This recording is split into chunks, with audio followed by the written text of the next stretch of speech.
Hi, welcome to Our Christ. I'm Marcus. Today I'm joined by the Reverend David Brown. David is an Anglican priest and a British scholar of philosophy, theology, religion, and the arts. He taught at the universities of Oxford, Durham, and St Andrews before retiring in 2015. He's also the author of several terrific books, just some of which I'd love to speak about today.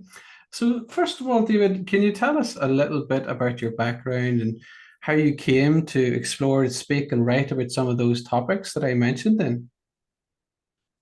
Right. Well, my background is I'm of mixed race, so I had an English father and a Scottish mother, but was brought up in Scotland. And then in my early 20s, I went to live in England until I returned in St Andrews.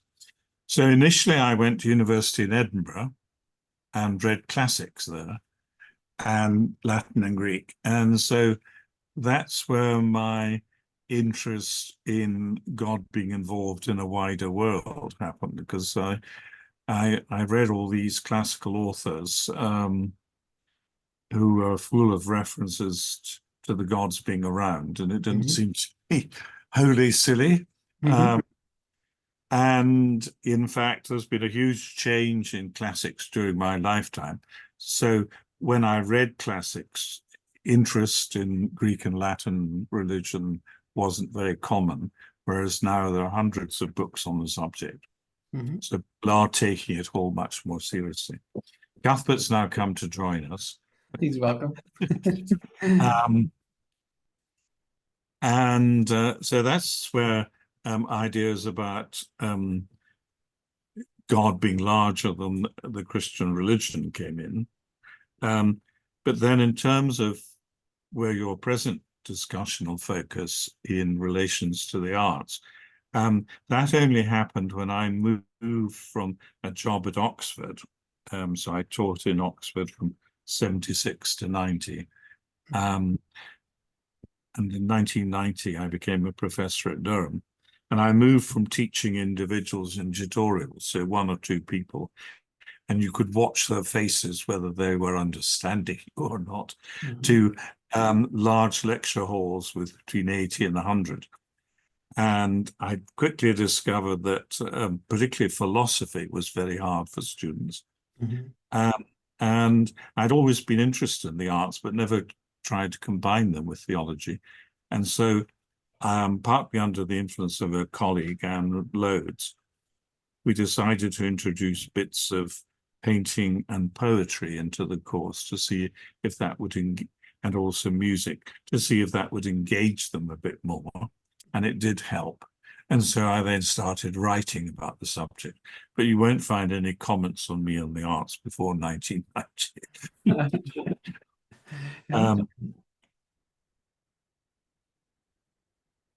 And then in terms of,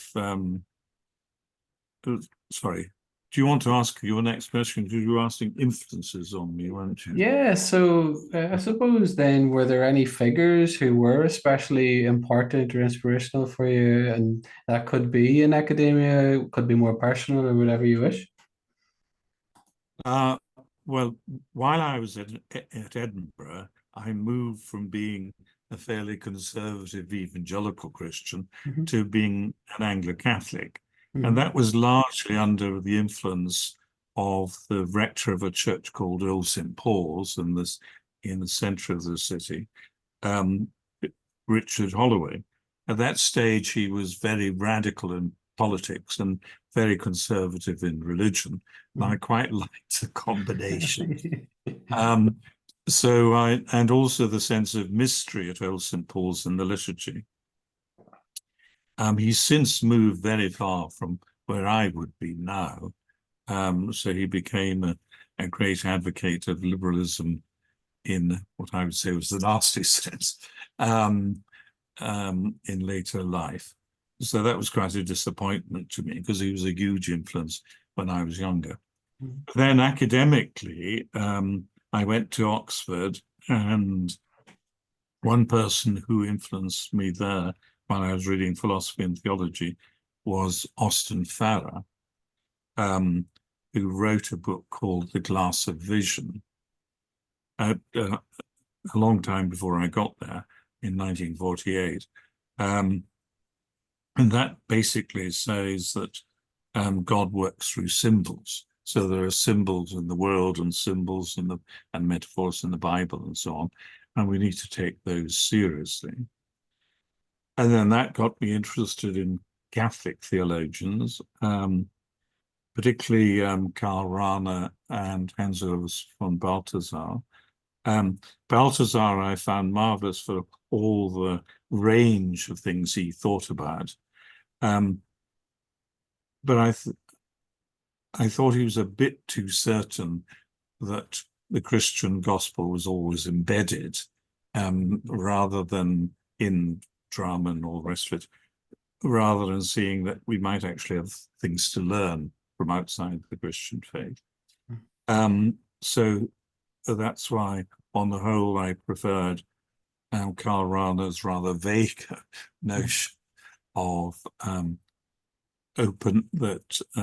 there's an openness to transcendence in us all, and that should be pursued.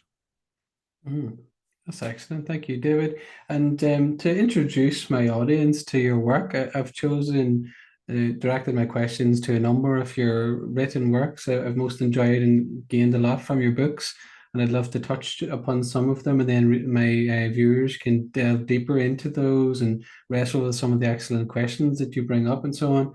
So the first one I want to look at today is God and Enchantment of Place, which is really important for me, reclaiming human experience.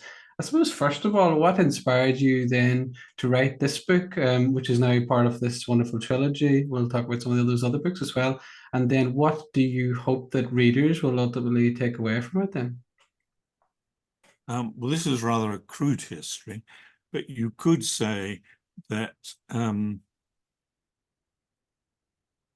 there has been a retreat throughout history from the presence of God in everything. So if you look at the Greek world, God's in everything. So, I mean, things that we don't automatically think God's concerned with. So the Olympic Games was founded in 776 BC, but they're surrounded with religious rituals. And winning something at the Games was seen as a blessing, from a grace from the gods and so on. But equally among the Greeks, music was seen as something from the divine, because it's based on mathematics. So Pythagoras showed how very simple principles determined the octave, the 8 notes that make up the classical system, and that subdivisions then give you exact modifications of those. And so the world was based on mathematical formulas, and so was music. So music was imitating a world that was imbued with the divine. And that view was also adopted by Christianity for most of its history, but seldom appears now. But then that whole range of other things that's true of. So gardens, for example. So people try to express how they saw the relationship with God in gardens. So Islam, for example, takes paradise as shown in the division of their paradise gardens into 4, reflecting the 4 rivers of paradise. But Christianity did the same, and that's a bit more complicated, for different assumptions were being made at different times. So was the world a very ordered place? And that's then reflected in one account of gardens, whereas, and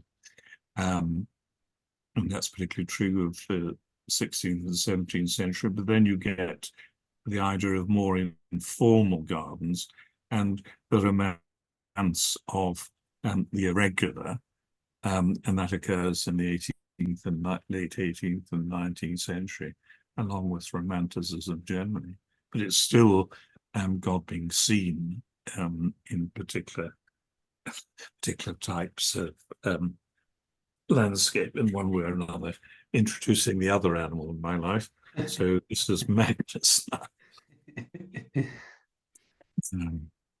Well, that's excellent. And then I think that is already leading us into implicitly this reconception of the sacramental in your work and seeing God in these different areas. Would you like to speak to that and how much of that's been a concern brought across your voix? And I think one thing I loved was, to give one example, you illuminate how God works in a diverse array of arts. For example, whenever I first became a believing Christian, I was drawn to Eastern Orthodoxy particularly, and I was drawn to icons and the kind of theology of icons, and I found this kind of gold hinting at transcendence to be the most welcome and fine in its place and so on. But I always thought that we should appreciate God in other ways and focus on the creation and its theological character specifically. And I think your work has really helped me to that end. It's shown me more clearly how this can be emphasized in different art forms through the ages and so on, and also why it's important. And you write about figures like Caspar David Friedrich, the Hudson River School, and so on. Would you like to speak at that a little bit, and how we can appreciate God's transcendence in some places, his immanence in others? Right, there's quite a lot of questions. But if we go back then to the sacramental,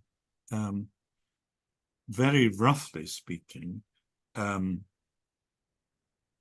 Catholic theology in the first millennium has a much wider notion of the sacramental than in the second millennium. So a sacrament is what the second millennium would really call sacramentals. So a whole range of things. Any piece of matter or material that mediates God. So candles are sacramental, words are sacramental. And Augustine has this wide range of the term. But under certain popes who were lawyers, like Innocent III and Gregory VII, you get this desire for more definition of what a sacrament is. Partly so people could then be certain about when it had been secured. And so eventually we end up with 7 sacraments, and nothing else is usually described as sacramental, though in textbooks you'll still find the terms used, but they're quite rarely used in the second millennium. And Protestantism does the same sort of thing. So Luther has 3 sacraments and Church of England has 2 and so on.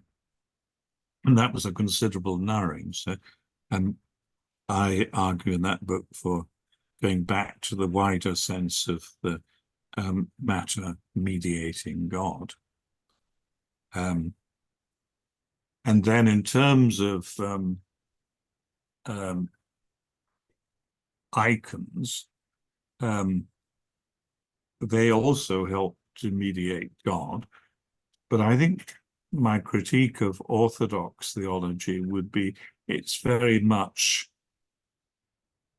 emphasizing an otherworldly reality. So you're drawn to it because of difference. And in the modern church, quite often that's seen as a good way of doing it, because other ways don't seem to work.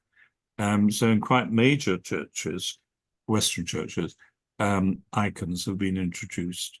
For example, if you go to Westminster Abbey, you'll find that icons dominate what the tourists see, which seems to me very strange because we're in a different tradition. And the reason why Western things don't work anymore is because we've lost the correct way to understand them. Whereas if we took paid more attention to what architecture, Gothic architecture was trying to say, for example, then we might see that our tradition is just as effective and in some ways more effective. Mm. I mean, if I took Gothic architecture, for example, as an example, most churches in Western Europe are Gothic, tall spires and all the rest of it.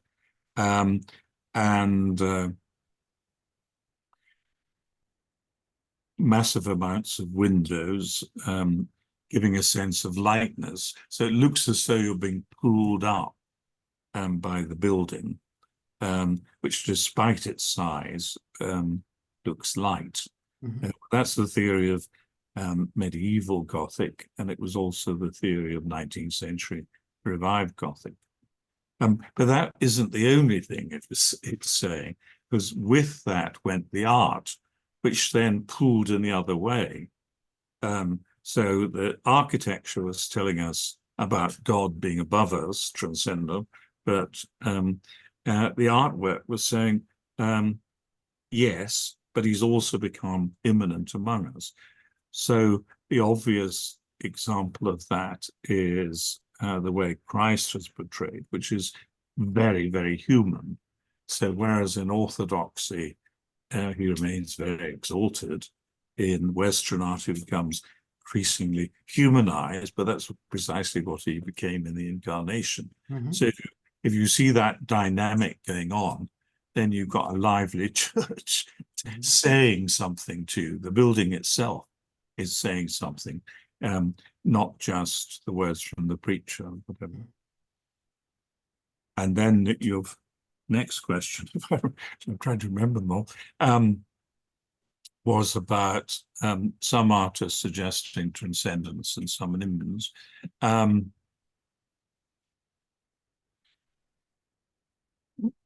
Although what artists of the landscape try to do is to get you to see how God is both transcendent and immanent in the landscape. And some are more concerned with getting the sense of transcendence, and some more the sense of immanence. So the ones you mentioned, Caspar David Friedrich, and what he does, that the German artist, romantic artist, first half of the 19th century, what he does is produce figures with their backs to us, so that you're encouraged to look in the same direction as the figure and appreciate the landscape they're looking at as transcendent. So there's a mist over the mountains beyond, and it's all mysterious or whatever. Or you're looking down a cliff face onto the sea, whatever. The Hudson River School are American artists like Frederick Church, and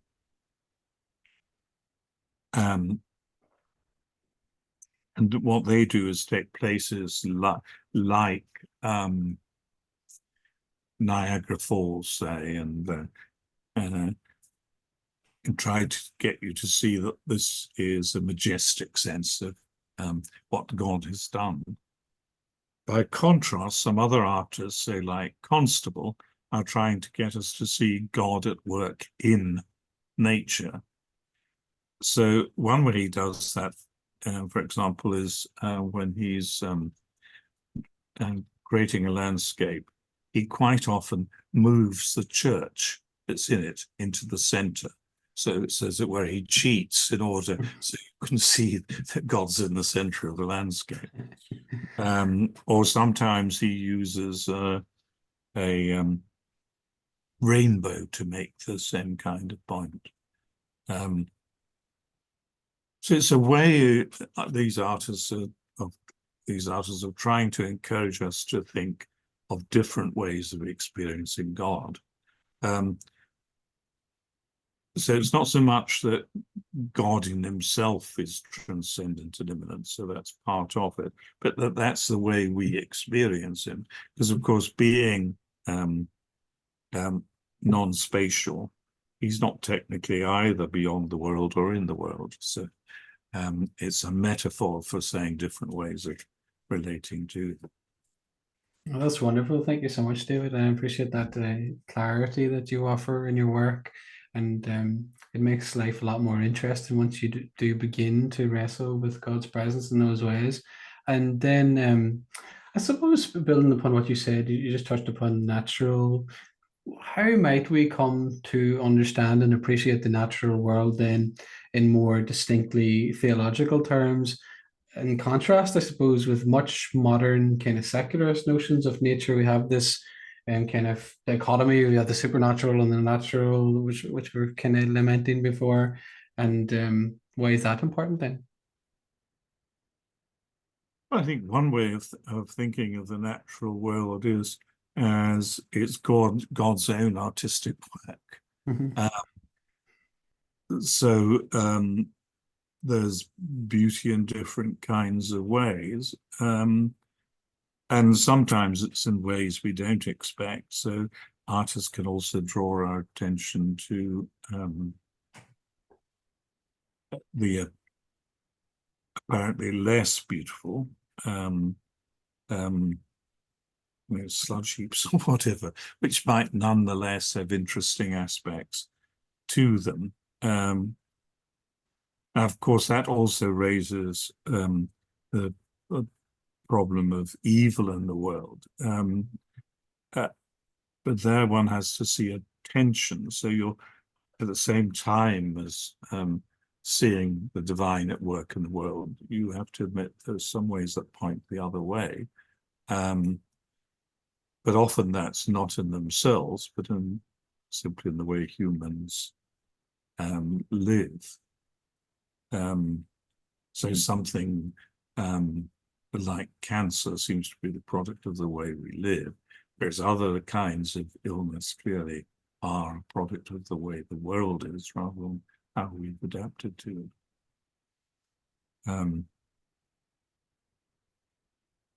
And I think it's worth thinking of how we see the world not abstractly. So it's not that there's nothing there and you look at it and it's somehow something there. It's more that you have to be prepared to be open to see it in particular kinds of ways. So if you have a tradition of looking at the world in a particular way, then you'll also experience that world in that particular kind of way.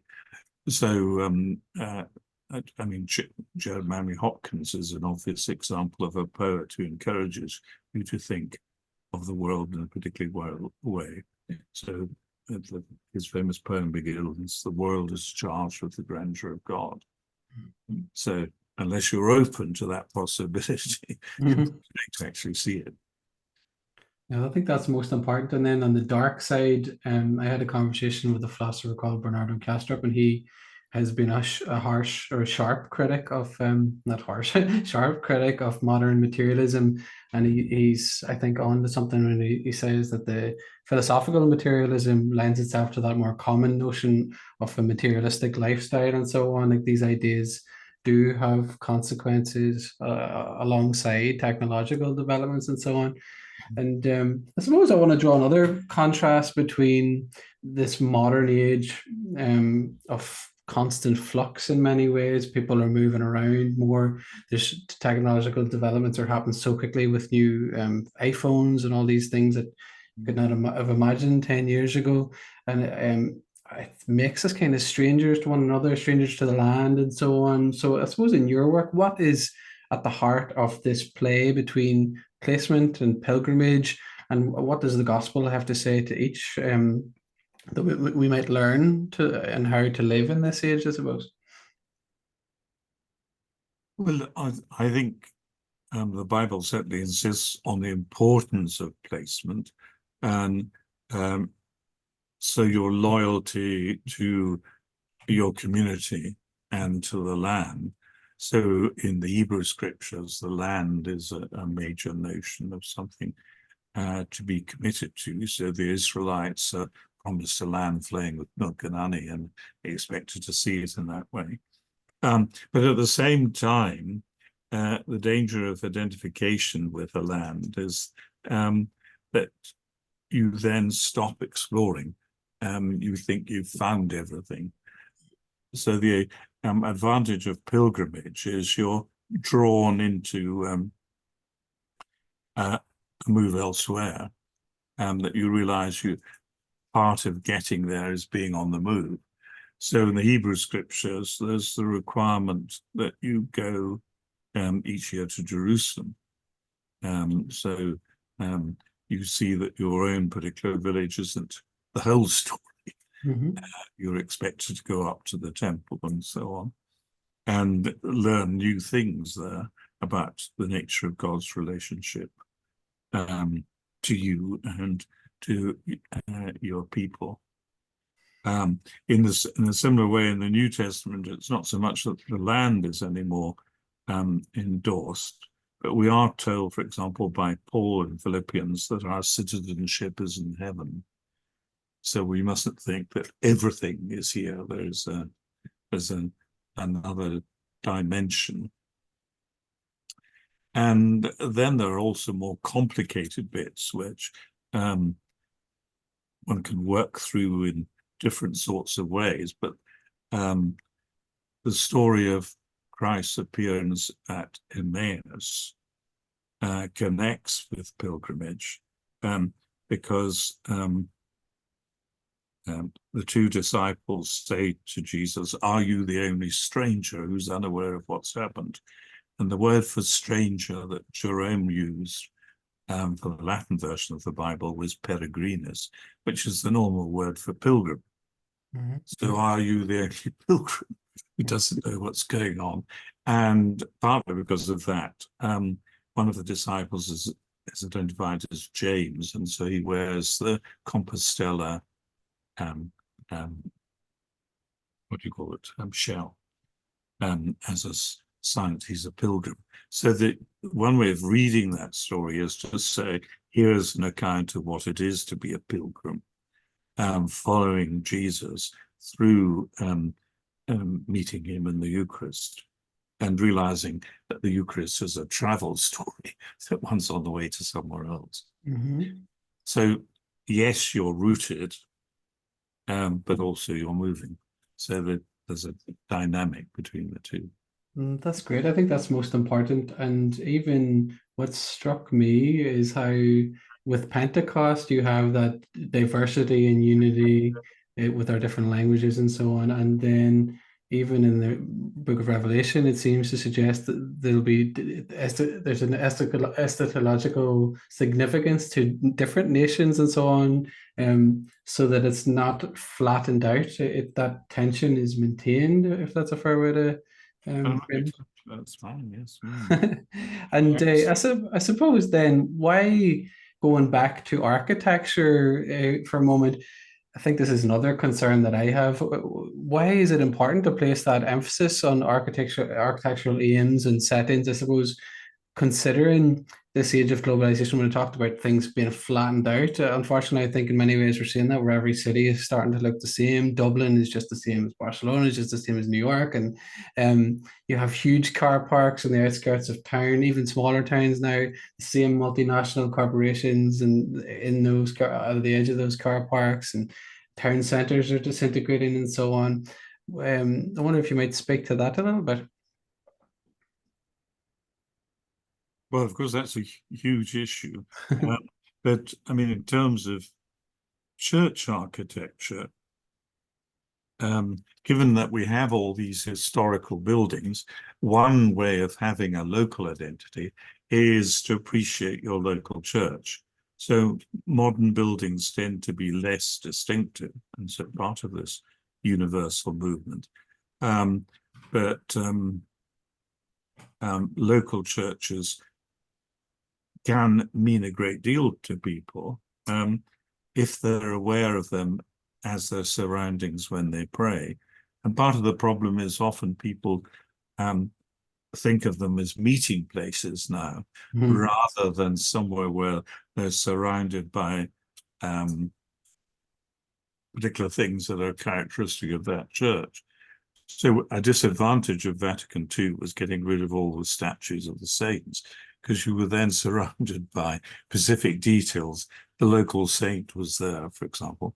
But what's still there is all the stained glass and it can be appreciated. I mean, if I remembered his first name right, is it Harry Clark? But I mean, the stained glass artist that's perhaps best of Ireland's 20th century stained glass artist. I mean, he's got some marvelous images that are very distinctive, and so local people can rightly be proud of. I mean, the things he often does are strange, but they're made romantic to try and get you to think about what's going on. I mean, for example, the Virgin Mary in ballet slippers or something like that. And I think that's something we could perhaps learn from Hinduism, because there's a Hindu term called darshan, which means being seen by the gods. And they think of all the idols as being inhabited by the gods. And so the role of going to a temple is to be seen by God, by the divine. And in some ways, if we think more of what's around us in church as intimations of the divine, then we're actually being brought into a world in which we're being viewed by God in a particular way. That's really good. Thank you, David. And I suppose tying those previous two together then in some ways, how might house and church serve as mediators for the true and living God in the 21st century? This is something, again, I've been thinking about, especially recently. I was inspired in part by Rabbi Sex's great book, The Home We Build Together. And I suppose a concern is how different religious groups can come together and find a common cause against what in many ways I think is an aggressive, if that's the right word to use, kind of secular materialism, like I hinted at before. It seems to have this hegemony in terms of how we categorize the world, as you hinted at, how we think, and then that interrelates to how we feel and so on. But you seem to appreciate these more traditional ways of life. You mentioned that kind of Hindu perspective, you've mentioned other perspectives, and you seem to wish to widen that perspective that we have to include those as well. And my friend Dr. Lou Marcos, he has done some excellent work on showing how Christ sort of fulfills ancient Greek and Roman mythology, and it's not so black and white contrast and so on. I wonder if you might speak to that and why that's so vital then.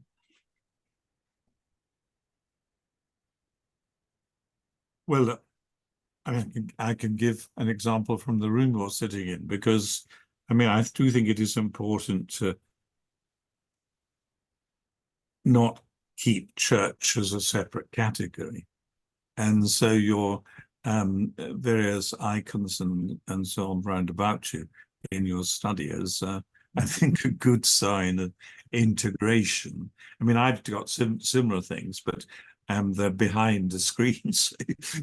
You can't, I don't think you can see anything on in the bit of the room that you can see.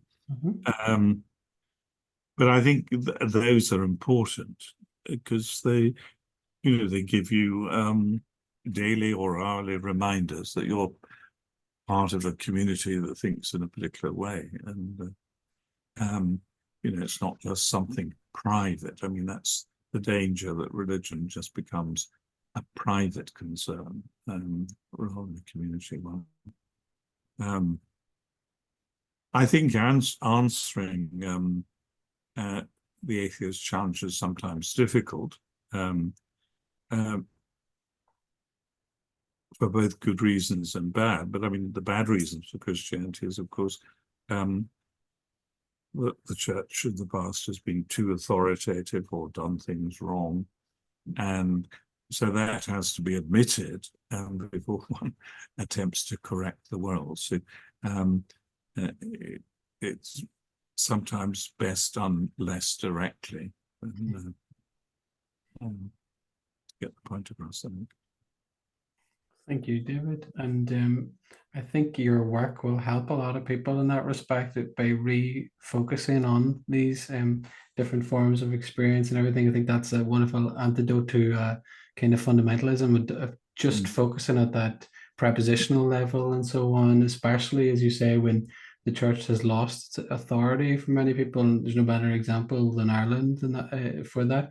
But then you do point to figures like Clark, and you're surrounded by these beautiful stained glass windows. You're surrounded by holy wells and so on. My friend Paul Kingsnorth loves to point that out. And we can get back in touch with the great tradition in these subtle ways. I think that even coming from my perspective as not being a believing Christian, I still kept an appreciation for those things. And I think it's very important what you say there. So actually, I would love to go on to another book of yours, which builds upon some of these themes that were illuminated here. So God and Grace of Body, Sacrament and Ordinary.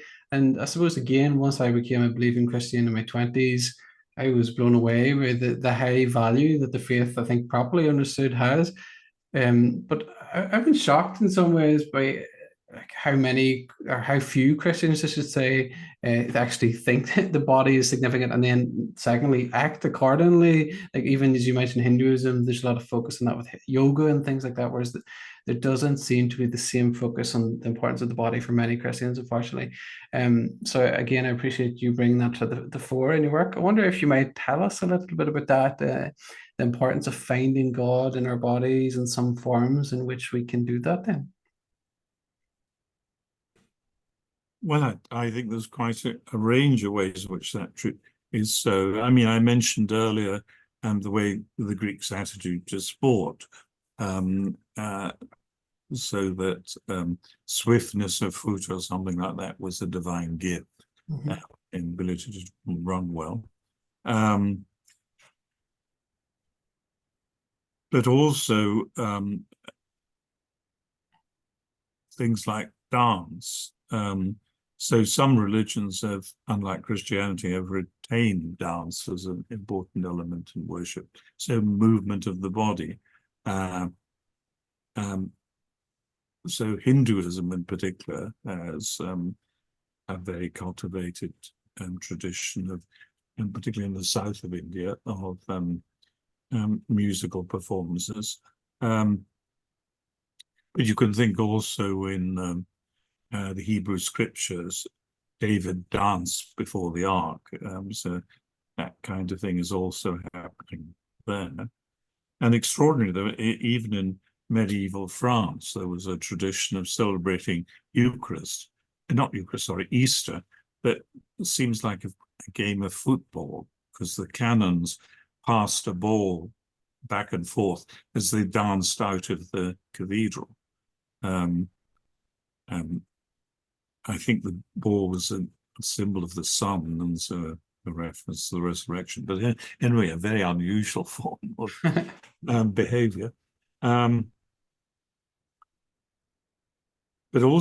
of course, dance today can also have a religious dimension, both modern dance and ballet. So some of the best ballets in terms of the early traditions, I'm just trying to think of, would be such as Giselle or La Bayadere, would be two early ballets where the theme, 19th century ones, where the theme is actually questions of God. But then there's the most basic gesture in ballet, which is to try and force the body upwards. So you're trying to symbolize some sort of connection with the transcendent. But even in the 20th century, there are some major examples of this. There's Revelations, which is partly based on spirituals, which would be an American example, or Prokofiev's The Prodigal Son. So it tells the story against the background of music and dance. So all these connections do exist. Is just we don't make the use of them that we might. And it, of course, connects with music more generally.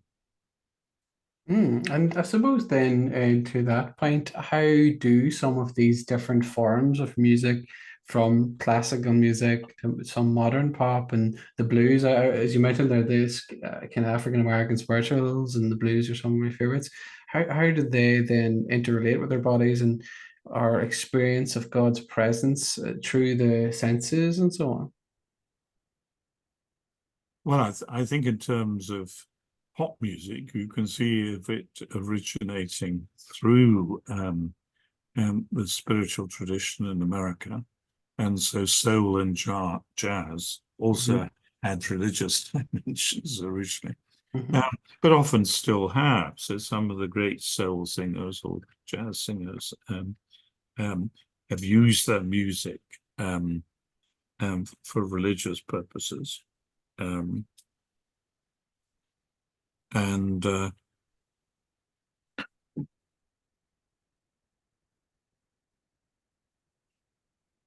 I think you see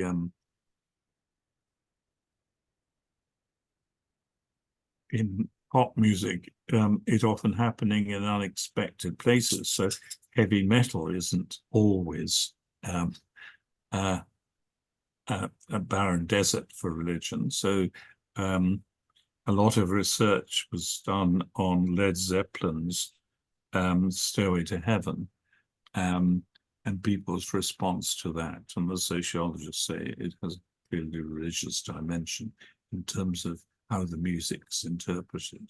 And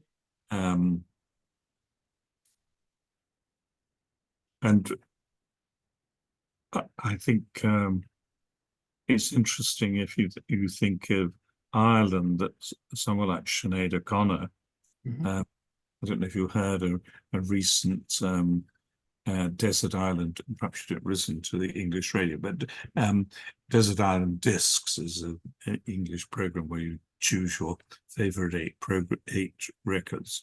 And the Bishop of Chelmsford, who was born in Iran, but is now English, she chose as one of her records a record by Sinead O'Connor. So she's penetrated there. Or a still more a startling example was the I remember his name, the chap in the Pogues whose funeral was. Oh, Shane McGowan. That's right. Yes. Well, there you see, you have people dancing and singing songs along with the mass. And Bono was there, who's another great representative of trying to combine the two elements. Oh, that's right. And I think kind of, and maybe you can correct me if I'm wrong, but something as myself as a huge fan of soul music, I do appreciate it, even though it's not that neat. This is religious music and this is not religious music. This is secular music. And people say that the gospel music and the blues are two kind of distinct theological forms, that one is running towards God and the other is running away with, or running away from God, so to speak. That was an interesting framing. But the soul music, I think, is interesting in some ways, because the way I experience it, I feel that it's maybe, I don't know, a legitimate form of experiencing eros and this celebration of your romantic love, using the framework that they took from gospel. And you have this call and response structure that's still there, but it's emphasizing the natural, but it's still theological if it's done rightly. I don't know what you think about that. I think that's right. And I mean, I think I make 2 points there. One, often pop music likes to approach things indirectly, rather stating explicit things. So what appears as not obvious might nonetheless be religious. And I think there are a lot of examples of that. The other element to note, and I've forgotten what I was going to say.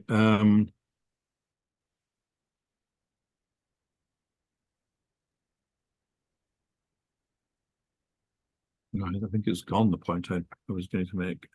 It's probably me waffling. No, I think you were making legitimate point, but I know what it was. I mean, about secular love and religious love of God. The two can come together.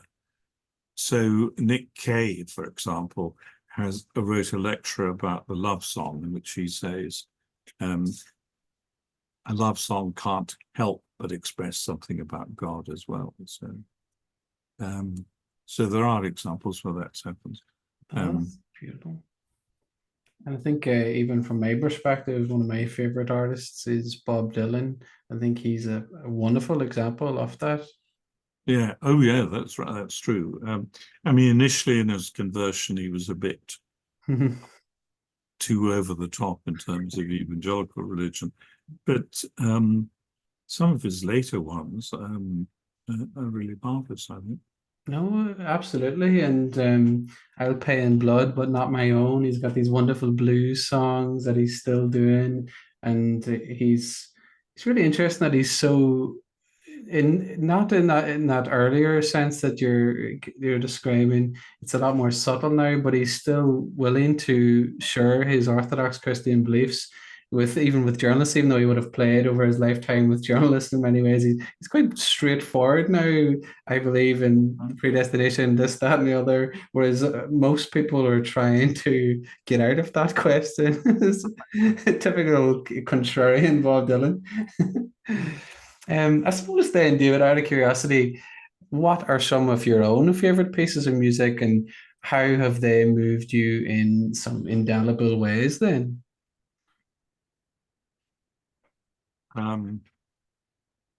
It's probably too many to. Well, I do like, as I suppose is obvious, I do like some pop music, and soul music and so on. But I suppose I tend more to the classical side in terms of what I listen to most. And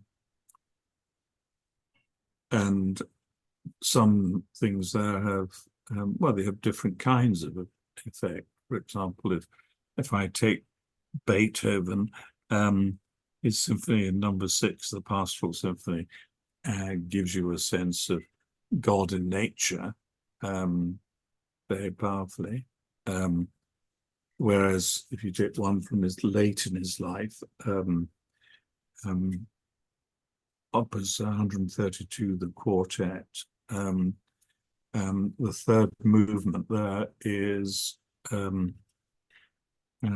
thanksgiving to God that expresses, I mean, despite his deafness and other illness, he's still working through a faith. I mean, it's not entirely an Orthodox Christian faith, but there's a faith there. So those would be two examples from the 19th century. Or the 20th century. Let me quote one example, which is a favorite of many people. And so they'll recognize what I'm referring to. And Arvo Pärt, Estonian musician, I think his favorite piece is called Spiegel in Spiegel, which is German for mirror in the mirror. And it's a very, very simple melody that goes back on itself, so as it where it never ends, because the notes repeat as we're going. So, and that gives a sense of divine calmness and divine eternity. And the same thing would be true of Messiaen's quartet for the end of time, but that's a more complicated piece, whereas the third piece is nice and simple. So it's been played quite a lot on radio stations where we don't want too long a piece. Oh, that's lovely. Thank you, David. And then over the course of my development in the faith, I have been especially moved by a couple of liturgical theologians, so to speak. Father Alexander Schmemann from the Eastern Orthodox tradition. There's a contemporary Catholic scholar who builds upon his work, David Fagerberg at Notre Dame, or Notre Dame, as they say. And that's something that I'm drawn to in your work in this wider liturgical perspective, so to speak. I wonder, how have you come to appreciate the Eucharistic body in these different ways, inside and outside the brick and mortar church, so to speak? And what is the importance of the liturgical imperative that you write about in your book then? Well, I think a lot of people have a problem about what is worship for. Mm. So is it a duty, or are we just telling God what he knows already? Mhm. So what's the point, as it were? And I think at root, what I'd want to say is it's a response of gratitude. So you're in a relationship that's then saying, thank you. And that in itself, because you're responding, it's a dynamic. And so it's not just something you observe being done by the priest, it's something that you're involved in as well. And so modern liturgy is much better at doing that than liturgy of the past, where the key thing was often to get the mass done and done as quickly as possible. And ironically, Catholic churches, well, some contexts anyway, now engage the people far more than some Protestant churches. So here in Scotland, the Church of Scotland is still very bad at involving the congregation. So most services, it's still the minister doing everything, which seems to be rather sad. So it's important that people are engaged, and so someone does the prayers and someone else does the readings and things like that. But then it's also important that the priest sees himself as engaged in a drama that moves somewhere. So you're moving from where things have gone wrong, so you're asking for forgiveness, into a deeper relationship with Christ. But if that's to be accomplished, he's got, in a sense, to perform the liturgy. I mean, just reading a story or reading the gospel seems to me not good enough. You must actually tell it as a story. So that's been what I mean by an imperative, that it's got to be seen as something that needs to be done in a particular kind of way. It's not just we got out of the way and in time for the coffee or whatever. No, and that's powerful, David. And I wish that your tribe would increase in that respect. So, actually, that takes us nicely into the next book we want to look at, which is God and Mystery and Words, experienced through metaphor and drama. Then, I suppose, why did you think that was important in order to complete that trilogy? And what are some ways that we can come to experience God through metaphor again, which I think is really a welcome antidote to the more kind of literalist positions, both of religious fundamentalists of different kinds and of new atheists alike in their own kind of secularized form?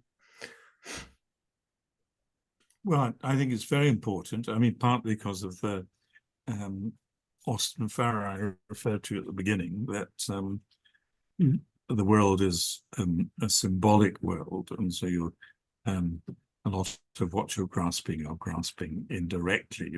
It's not that there's one label that fixes something. I think here there's been a major problem from the Enlightenment onwards, because people wanted facts, scientific facts and historical facts, and anything to do with the imagination was thought of as secondary, not important. And so, ironically, in English philosophy, for much of the 20th century, novels were described as not true or false. You couldn't make a judgment about them.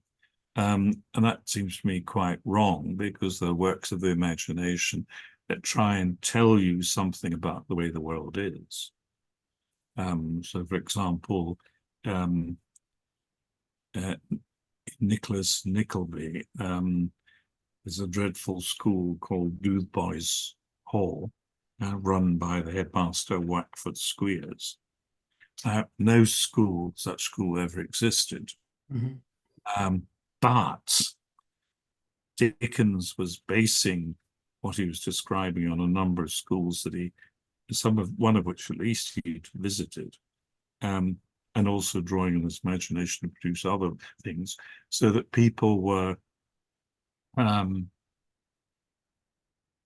gripped by what he saw was wrong with such boarding schools. So the imagination often has a power to tell us truths that we can't quite seem to grasp when they're just told as simple facts. And there's a good example recently on British television, and the post office scandal. I don't know if you've heard about this, but it went on for about 20 years because of a computer fault in a Horizon program.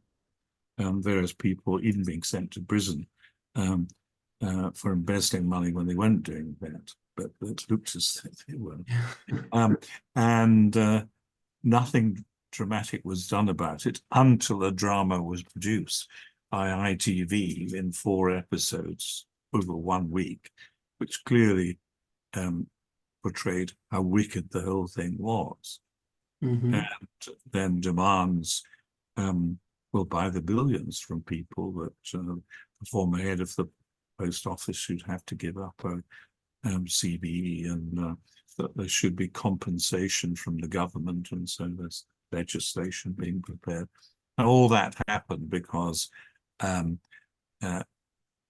didn't tie oneself too closely to facts, but use one's imagination to think around them, as it were. And that makes a lot of sense to me. And I was also blown away by another series about Chernobyl, which was a kind of a mini series, dramatized, but the most powerful critique of the systemic lies of the Soviet Union and everything that I think will resonate with people 50 years from now and so on. It's a meta truth, so to speak, that you can't just take for granted, I think, to your point. And suppose I want to return to, at the beginning of our conversation, you mentioned your background in the classics, and I'd love to speak a little to that, David. And thankfully, recently, I've heard more folks who do speak about the logos and so on. And I've spoken with some classical educators who offer these deep insights into this relationship between Christ and ancient Greece, as I mentioned before with Leo Marcos. And I suppose why though is it vital to see this alongside things like mystery and agape and eros and all these other wonderful central elements of the Christian life? And what does this mean then from a distinct Christian perspective? Well, there's a natural temptation on human beings to feel that one has got it. There's some point where one wants to say it's all laid down, and here's what the doctrine should be, or here's how I understand things, and that's it. An interesting parallel to draw is what happened in Judaism.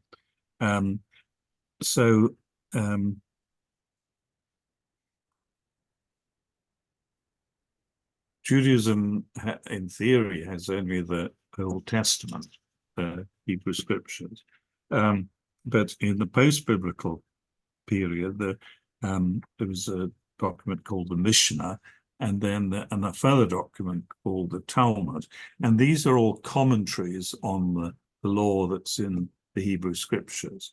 But they're set up side by side. So you'll have one rabbi saying, this is how it should be interpreted, and then beside it, so the central text is the Hebrew scriptures, but on either side, the sections from these other books that say, no, it's that way, no, it's that way, that way. So you're being challenged to open up the text. And I think that's really how one should think of Christian scriptures as well. They're really there to open us up to various ways of thinking about things, not just one way. So John uses logos, but he also uses king, and then transforms its meaning in the process. So if you try and understand what king means, you discover it means not what you think it means. And then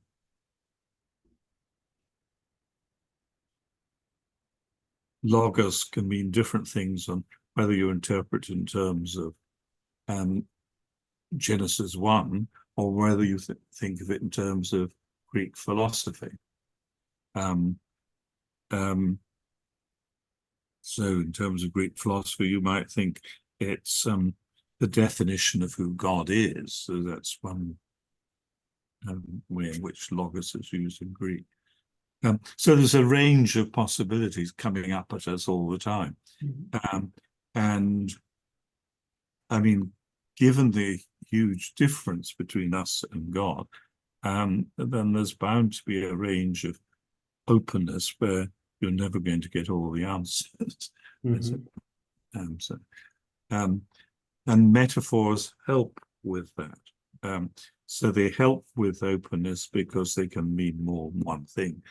So which aspect of the comparison holds? If I say my love is like a red, red rose, Burns, well, what does that mean? Does it mean the beauty of the rose is being stressed? Or it's limited lastingness? So roses die, of course. Or is it that it will be a complicated relationship with it will bring both delight at the color of the rose, but then perhaps even cool blood because of the pricks of the on the rose's stem.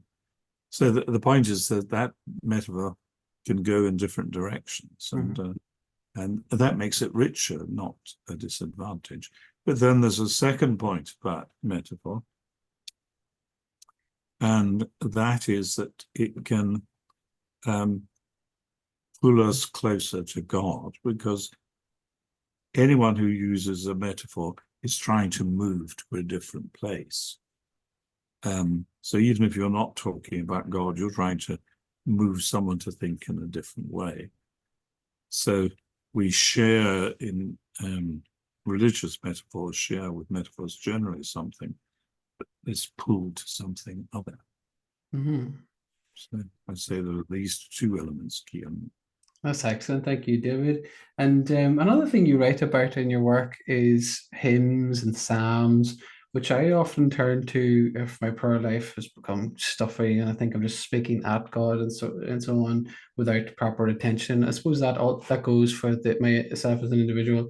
And in church, like you mentioned, those dry liturgical services with the Mass, or the service is just trying to get to the end and so on. And there's this amazing contrast. Even my wife is from Zimbabwe, and if we go to Zimbabwe or South Africa, she's a Methodist, so we sometimes go to the Methodist church, and there's this vitality to the liturgy, and there is that back and forth, and everyone is singing, and it's really interesting. But I wonder if you might speak to that and the importance of these hymns and psalms and how they can help us to live more fully then. Well, I think they can contribute a huge amount. I mean, one of the sad things about modern hymn music is it often thinks that the main thing is clarity. So everything must be explained, whereas the power of older hymns is often that they're encouraging you to think a bit more and not quite explaining everything. I mean, if you think of Isaac Watts in When I Survey This Wondrous Cross, he gives you a description that must make people think, because he talks about blood flowing down like a crimson robe, and he calls it a robe. So you have to think, you know, it's something that where blood somehow is beautiful. Now that's not how you fight. First thing, you're being challenged, and or to give another example, How Shall I Sing the Majesty of God by James Mason. Is it James? Anyway, John Mason. The last line then describes God, and that he is a sea without a shore, a sun without a sphere. I'm not sure if I can remember the last like that, but anyway, but basically saying, well, none of your images are perfect. They're all going to fail at some point, just like this one of these two. So I think that's one of my favorite hymns. It's hardly ever sung nowadays. It's seen as too complicated. That's wonderful. And I suppose on the plus side, you mentioned earlier on about folks like Van Balthasar. I think there is a welcome return to speak about the Christian life in more dramatic terms, and there's more folks now seeing it as a call to adventure and so on. Van Balthasar, Kevin Van Hooser, and others have written some interesting theological pieces. I suppose, what did you hope to convey then and illuminate about the relationship between drama and religion in your work distinctly then? Well, I suppose the most important thing is the thing I mentioned already, that it's if you go to the theatre, you're expecting some engagement. So it's not you just observing something out there. It's also you interacting. I mean, the same point I'd want to make about art, that Christian art somehow failing unless it engages you, that you see that there's some point to the painting. I mean, I think there's nothing I hate more than a painting, and religious painting being described as illustrations. And so they couldn't tell you anything more about the particular incident in question from the Gospels or whatever. Because what the artist is really trying to do is to engage you with that bit of the story.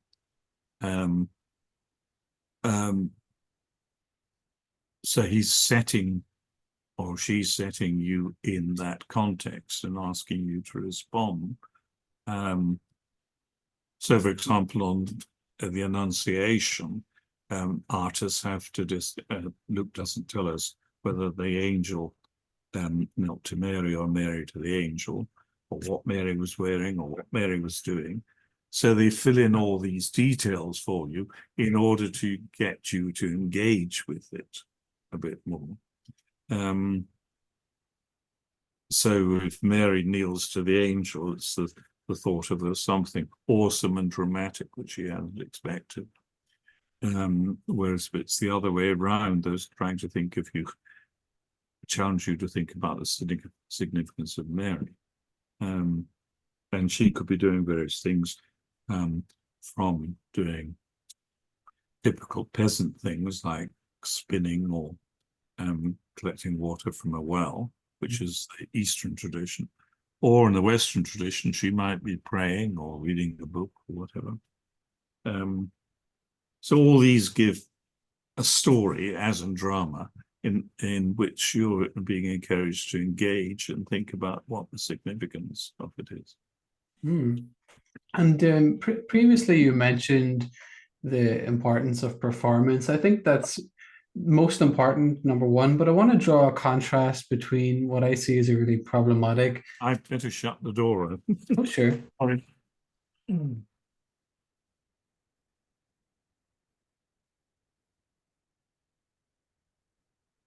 Right, yes. No, sorry, David. Thank you.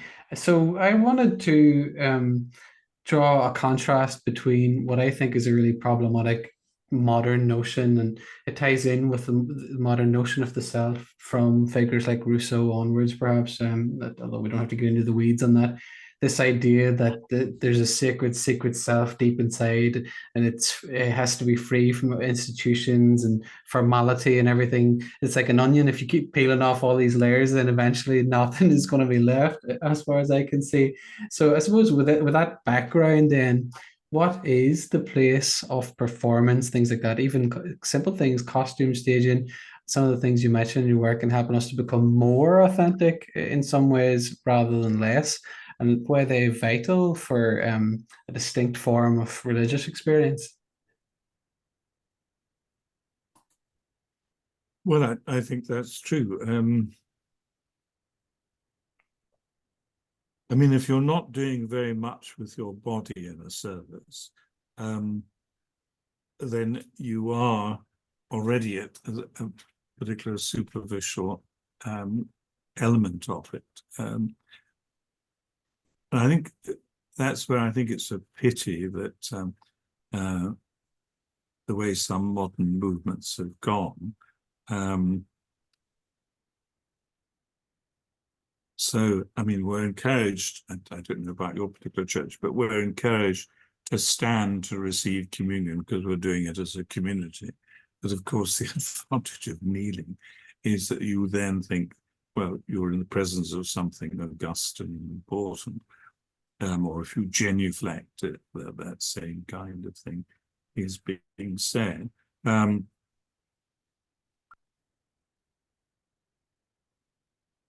So I don't know how to solve the problem in the modern church, but I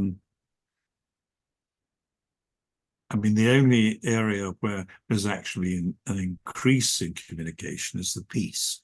You know, where many churches, they wander all over in order to give each other hugs. So it'd be nice if there was a similar thing said to the presence of God in our midst, but I'm not sure how the modern church is going to do that. So I'll retreat from giving an answer. No, that's grand, David. And we've already went into music in some really interesting ways, but I wanted to direct folks to another work of yours, The Extravagance of Music, which I think is important, co-authored with Gavin Hops, because I've featured on my program Jeremy Begbie, who I think is wonderful, and I got to know Jeremy's daughter when I taught in London and so on. But I think your work emphasizes different things and is a healthy complement to some of his work. There might be certain differences there. And in your part of the book, you build upon some of the points we mentioned before about music and argue that even in the absence of words, classical instrumental music can disclose something of the divine nature, and this allows us to speak of an experience analogous in some ways to contemplative prayer, for example. I wonder if you might tell us a bit more about that and why you felt compelled to write that book then. Well, the idea was Gavin's to begin with, and I mean, he was particularly anxious about the dismissive references of so many people writing on music to pop music, which they would just say was superficial and of no great significance. Whereas to his view, then it can often be very profound. So he had the idea first, and they said, "But would you write on the classical bit?" So that's roughly what happened. I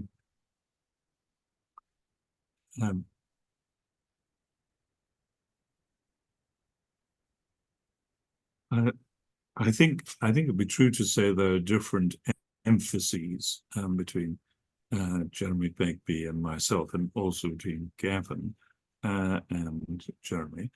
I mean, when it comes to the rub, I think if I can put it like this, Jeremy believes everything comes from the Bible, and the Bible's the ultimate criterion in which everything must be judged. Whereas I think more in terms of a dynamic interaction. So sometimes we learn as much from outside the Bible as well. Or sometimes even the Bible is criticized by what we learn from outside. So there'll be a different sort of emphasis, and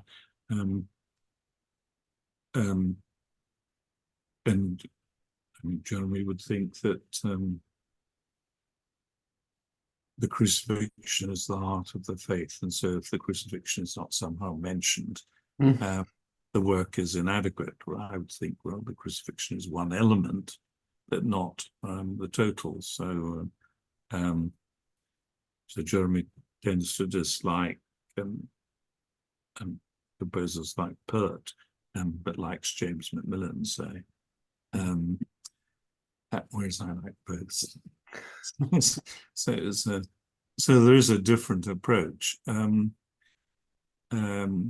and it would be premised, I suppose, ultimately on our different views of attitude to the world. So Jeremy very much more sees a preaching to the world as the role of the church, rather than also learning from it. Because I just think learning is also. And would it be fair, not to oversimplify it, would it be fair to say, for example, yours is maybe more pneumatological, whereas Jeremy's is more Christological, or something to that effect? Sorry, what was mine? Numerological. Pneumatological, like the Holy Spirit is operative. Yes, yes. So it's a broader sense. Yes, that would be fair. Okay, thank you so much for clarifying, David. And you have another work coming out this year, which I want to let folks know about. Gospel as Work of Art, Imaginative Truth in the Open Text. And what can we look forward to from this book? And well, I got there's an advanced copy, so you can see it very heavy and very big. So, I mean, there's one of the other books in the series, so you can see the difference in size. So it's very long, but it's also got lots of pictures in it and so on. So there are 100 pictures and 100 poems. And really what I'm trying to suggest is the gospel writers were engaged in a similar sort of exercise to those painters and artists and poets. So there's an imaginative dimension to the Gospels in the way this, because they adapt the stories, so they aren't actually all just facts, historical facts. There is adaptation going on, and there's no harm in that. And sometimes they're adapted in one direction in the New Testament, and then a different direction in the history of the church. So one example of that would be the story of the wise men. So the Greek is magi, astrologers. And what Matthew's gospel is saying is that just as the Jews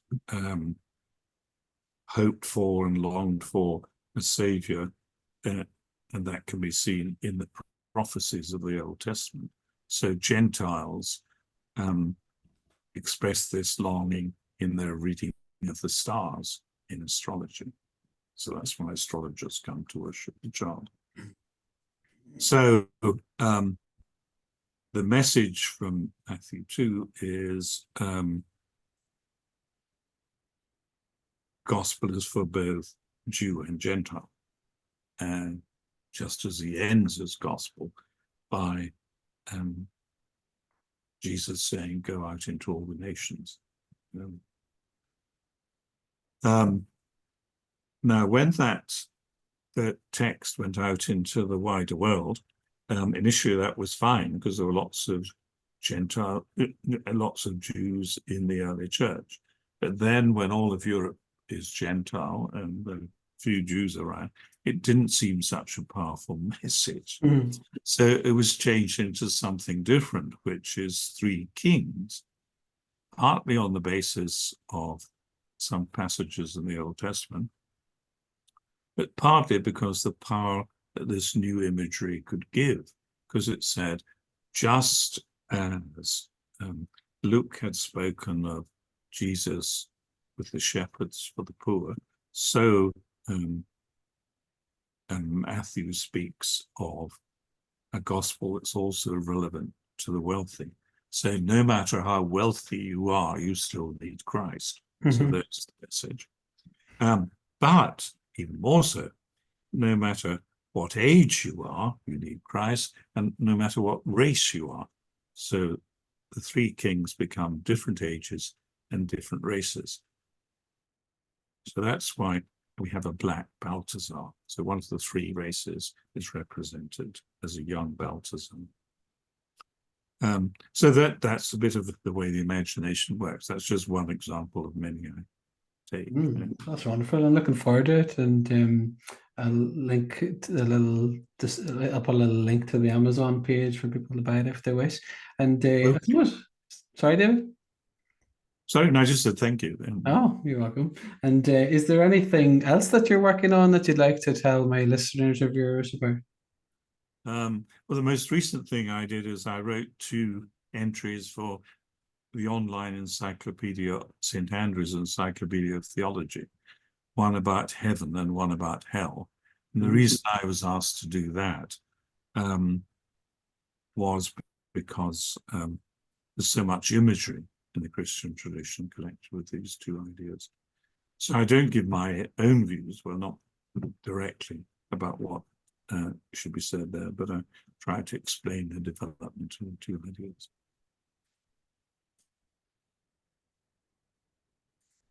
And I suppose, where can my viewers or listeners find out more about you and your work? Well, I was just wondering if I've noted it down here, if I can remember where it is.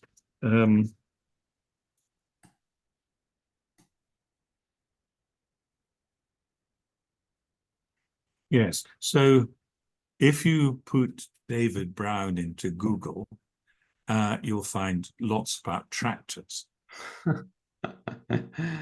If you put David Brown theologian, then you'll get this happening. And that is, there'll be reference to 4 or 5 videos that I've done, but including the one you referred to earlier that you said was quite heavy. And so I thought I'd mention a light one. It's only 13 minutes, and it's called At the Threshold. And this was done by an American company based in Vancouver, asking me various things. So 13 minutes isn't too long, but it's At the Threshold you have to look for. Oh, wonderful. I'll direct folks in the description underneath our video to some of those. And the other one that I mentioned, I think was before we started recording, was with Closer to Truth. You have a couple of excellent. That's right. You thought that was a bit heavy. Heavy's good for me, but I'm just thinking, I part of my mission, if I'm not too pretentious, is to try and help distill, if that's for some of these lofty themes that I can see in your work, and help them have the common man to understand, common woman to understand, God willing. So I most appreciate your work, David, and I appreciate your time this evening. Thank you so much for joining me and for being well, thank you for being such a good questioner as well. So I haven't felt overwhelmed, so there's something. Thanks, David. God bless.